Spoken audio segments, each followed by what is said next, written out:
Hey everybody, how's it going? Blaine here, aka Thrifty Fishing, back at you again with another basics tutorial for Collective. I'm actually going to go into gameplay in this video. If you haven't already watched my video on affinities, ticks, and how those things work, keywords, stuff like that, go watch that as well. But in this one, we're actually going to be talking about gameplay. So we're just going to be playing some bots here, so I can kind of show you guys how things work. So the very first thing you'll have happen when you join a game is the mulligan phase. This is when you pick what you want in your opening hand as best as you can. So you'll start off by drawing some cards, and you can pick if you want to keep those or throw some of them back. So, for the early game, I'm going to want the lower costed stuff, so I'm going to keep this fluffiest boy here. And then you just click done. This done button right here is your done button, and then it'll draw to replace all those cards that I threw back. As far as turns in Collective, that's one thing that's kind of weird, is you play your turn at the same time. So there's no my turn, your turn. It's we both have a turn. So the very first step, you can play cards. So I have 1 mana, so I can play any 1 mana card that I have. So I can play my goat rabbit here. So I can play him. He'll go over here into this zone, which is called the resolving zone, and then I can hit done.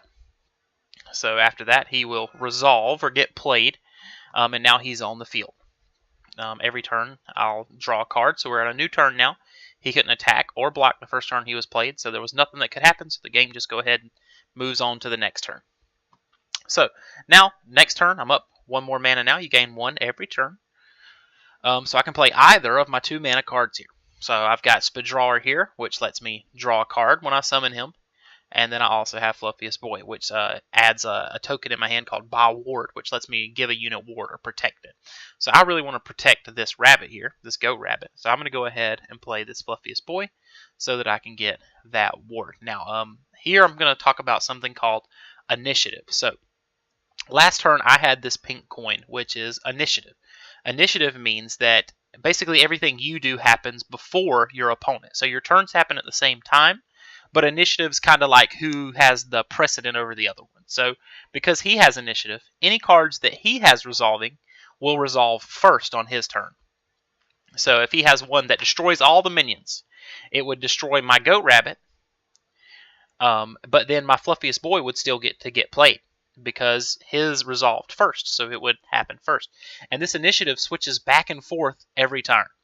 So I'm going to go ahead and end my turn, or end my phase here so we can move on. So because he has initiative, this got played before my boy got played here.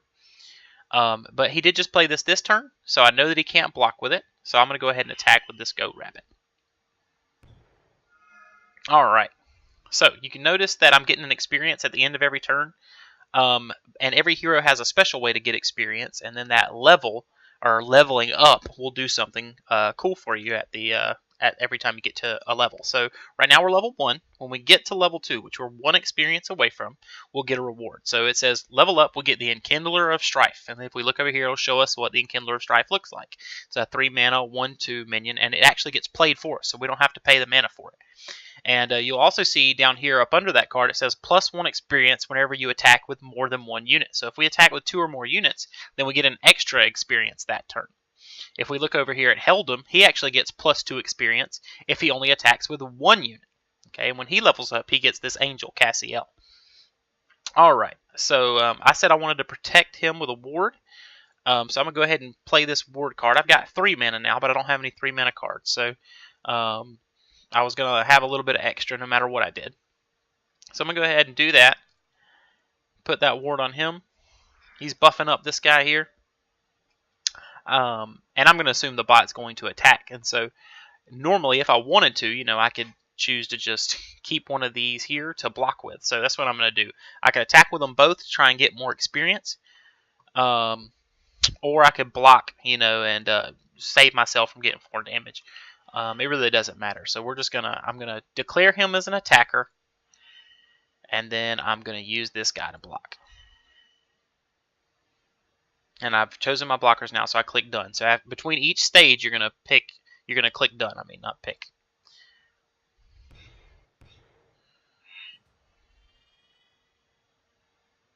Alright, so he leveled up, so he gets his reward now. So if you hover over him now, it'll say that he's level 2, and it'll show you what happens at level 3. So at level 3, he gets to put his Cassiel back into play, and she gets a bonus. So, like if she's died by that point, she'll come back, and she gets this bonus here.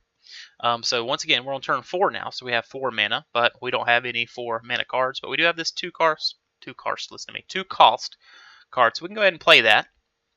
And it'll draw a card for us because it has ambush, and also, because it has summon draw a card, and because it has ambush, we can actually block with it this turn.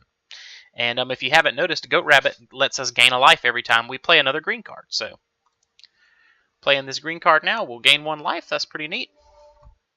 And the bot's probably going to swing with Cassiel, so we'll see what happens. No, he's going to swing with both of them. He doesn't care about experience because he's a stupid bot. So we're going to block this 4 damage here. We'll just get hit with the 2. And see, because he has ambush, we can block with him this turn.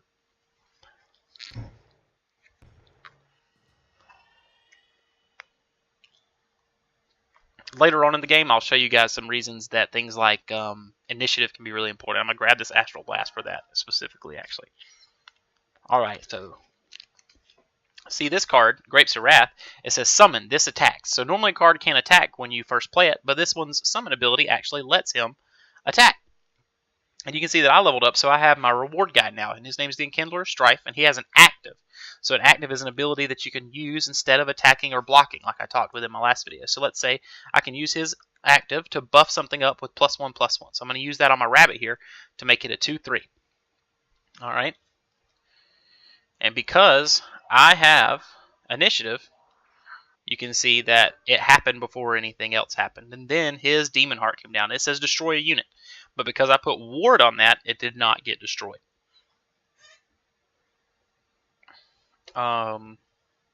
He's probably going to attack with all these. We'll see. I'm going to attack with my rabbit. He might kill it. We'll see. Yeah. Stupid bot always attacks with everything.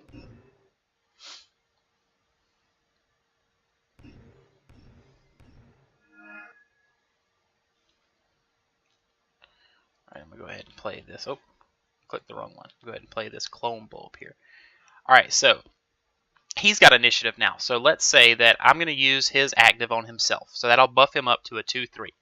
If he plays any card that destroys this, because like if he plays something that does 2 damage to this, it's going to die because his stuff happens before mine while he has initiative.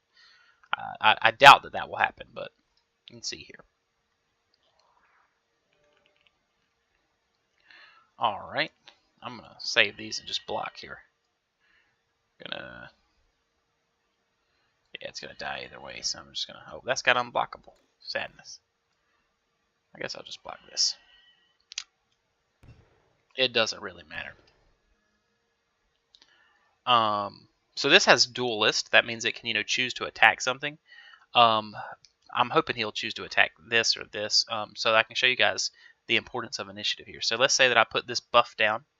That'll happen before he attacks now. So this will get buffed up to 3 attack and kill that if he attacks it. So maybe we can have that happen. We're also going to copy this Cassiel. So Clone Bulb has an active that lets you copy something. Make a plant version of it. Alright, so that happened first. Alright, my copy happens first. Alright, and see, now he's fireballed that. So it would have died because it was only at 3 health. But we gave it that +1/1, which bumped it up to 4 health. And because we had initiative, that happened before his fireball. And so it survived. And so that brings in this whole thought process when you're like playing buffs and things on, are they going to hit this? Are they going to affect this in some way? And it just adds a whole new element to the gameplay, which is really fun.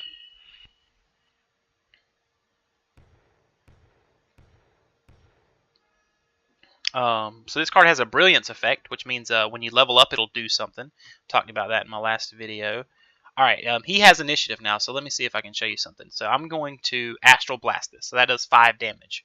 But let's say he duels this first and kills it. My Astral Blast will just go to the graveyard because he has initiative, that can't be made anymore. Go ahead and copy another Cassiel while we're at it.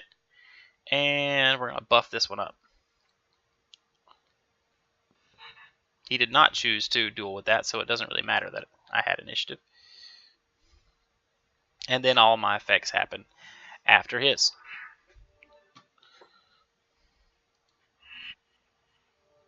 Wow, he's not attacking with her, of course.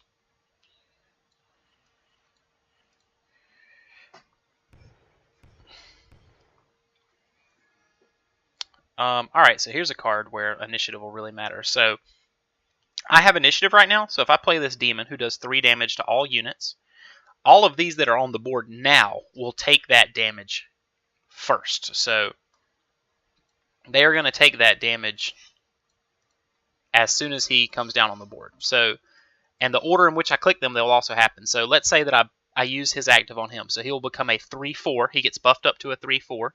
Then he will take the 3 damage from this and go down to 1 health. All right, and all these things will die. Any minions that he plays this turn are not going to be affected by this 3 damage because I have initiative, so all my effects happen first. So we'll see that here. All right, so see that comes down. It's going to kill his Castiel. It's going to kill his Minor Demon. It's going to kill a couple of my minions.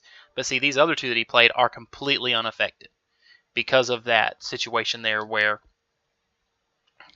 he didn't have initiative, so his minions played after mine. So with things like board clears, you have to play around that initiative concept of, do I want to wait until I don't have initiative so that all of his minions will get played before I board clear, and so on and so forth. But if you guys have any questions, be sure to hit me up on the collective Discord. You can just @Blaine or @ThriftyFishing, and you'll find me. I hope you guys enjoyed this video. I hope it was helpful. Y'all have a great day, and I'll see you again next time.